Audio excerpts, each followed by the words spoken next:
I'm cooking food. Hey! I'm cooking Kenyan food, authentic Kenyan food. Ugali.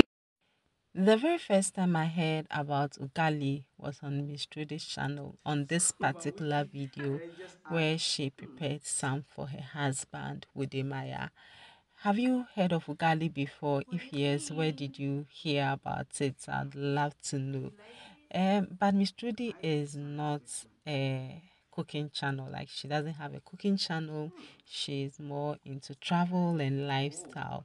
So to know more about the dish, I watched other videos, and the video that made me understand more was the one from Sophia's kitchen. She explained it very well. So to make yogali, I'm using 1 cup of flour and then 2 cups of boiling water. This water was boiling. Usually the water will be boiling and then they will add the ugali. Okay. The only reason why mine ended up this way was I turned away a little. By the time I realized my toddler had already emptied the measured corn flour into my saucepan, and since I was already boiling the kettle, I'm like, okay, the water is already boiling, so I can make it this way.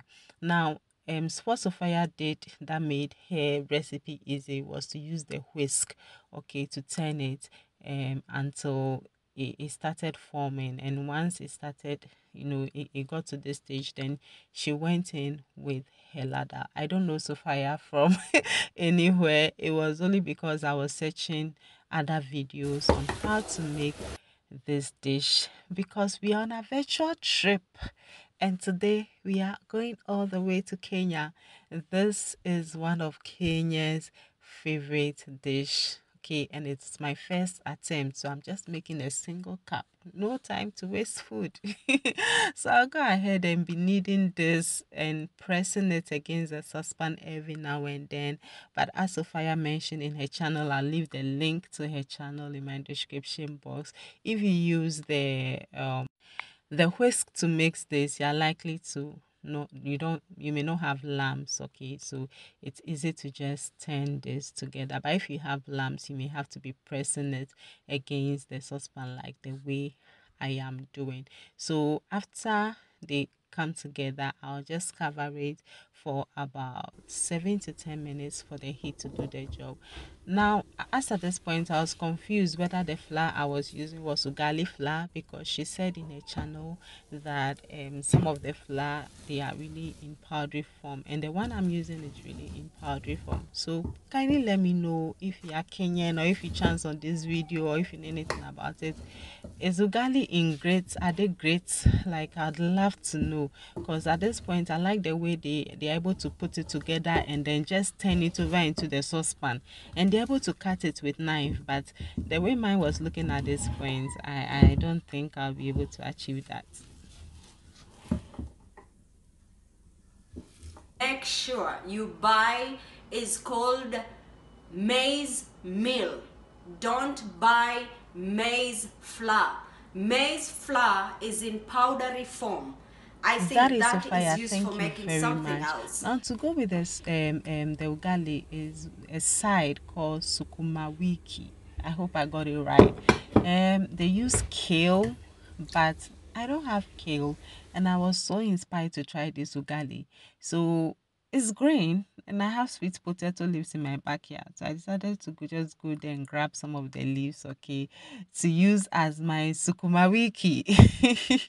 Now I'm going to fry some onions. Generally, they are Sukuma Wiki. Sometimes you can just fry it on its own or cook it on its own without, what I'm doing. But then I am making it my way, as I said. I watched a number of videos and I'm just making this my way. So I'm frying in some onions. I fry some onions in my oil for some few minutes, just when they were about to brown. Then I added my tomatoes. I'm also adding some scotch bonnet pepper. So far the Kenyan cuisines I'm seeing, I feel like they have low tolerance to pepper, and I think Miss Trudy has mentioned it a couple of times on her channel. Yes, they can do this Sukuma Wiki without any chili at all. But I decided to add some scotch bonnet pepper and then also some seasoning cube.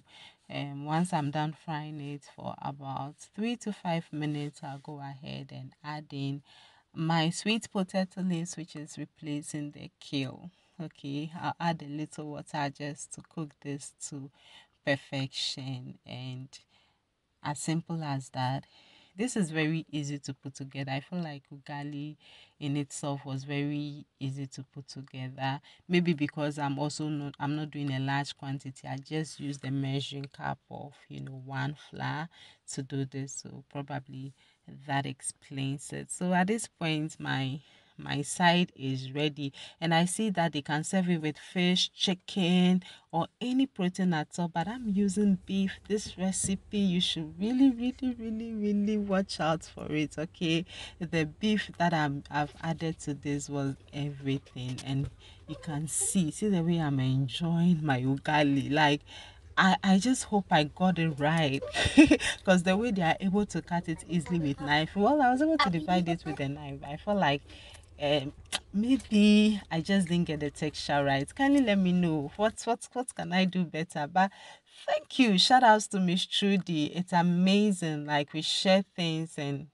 through the internet you are able to learn from other countries and other nations. And shout out to Sophia as well for making the recipe very easy.